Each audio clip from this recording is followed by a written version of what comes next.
Hi everybody, we are now on the island of Philae outside of Aswan in Egypt, and we're at the temple of Isis. We're currently in part of the temple that I don't know what it is.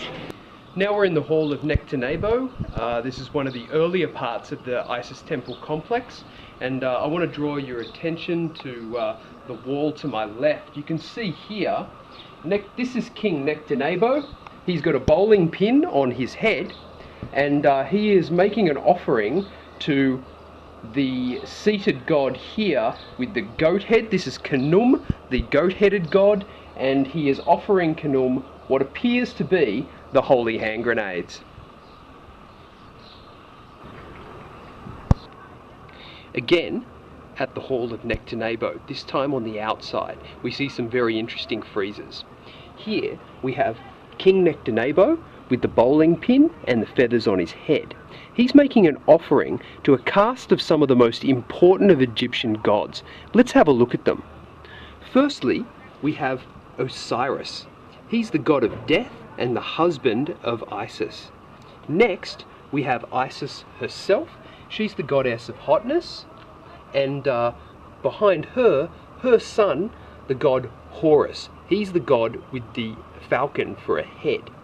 Now, the significance of this is really told by how valuable the offering that's being made to these gods is. And you can see here very clearly King Nectanebo making the offering of the sacred Slurpee. Behind me on the temple, you can see the image of King Ptolemy XII. He's this guy with one hand raised. In his other hand, he's holding the hair of many of his enemies, and he's about to smite them. You'll notice that the friezes on this temple have been defaced. The early Christians turned much of this temple into a church. So when they came through, they scrubbed out the images of the political and religious leaders of the time when they came to turn it into a church.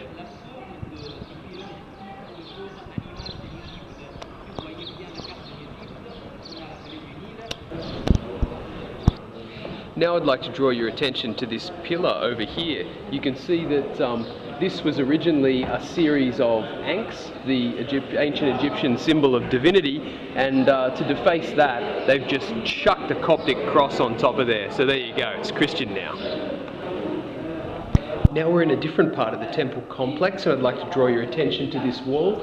You can see Isis in her role as the goddess of fertility, and she is suckling the king as a baby. Behind her stands her sister, Nephthys.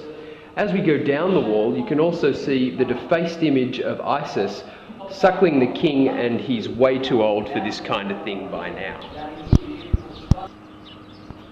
So here we can see the outer walls. Take a little bit of time and have a good look at these. Right over here, on my right, is the classic depiction of Isis. She's got some pretty long, luxurious hair in the shape of a bird, pretty nice set of boobies, and she's wearing a crown of horns because she's pretty much GTG at all times. Next to her is another god. He's got on his head the bowling pin shape, which is the symbol of Upper Egypt or Lower Egypt, I can't remember which. And it seems to have feathers coming off it as well, because he can do that. And over here we have a depiction of the king. The king is making an offering to the gods. You can see he's got on his head, he's got the combined crown of Upper and Lower Egypt. He's got the bowling pin, which, as I said previously, is either Upper or Lower Egypt. And he's also got the ladle with the sippy straw in it. That's the other one. So together they make Upper and Lower Egypt.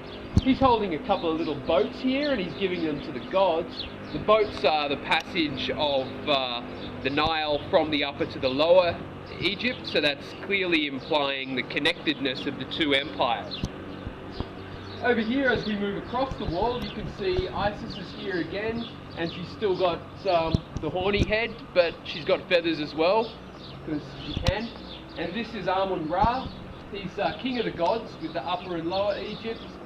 And here you've got Isis again. She's holding out a little emblem of a eagle with the sun on top of it. which is also the symbol of Amun-Ra.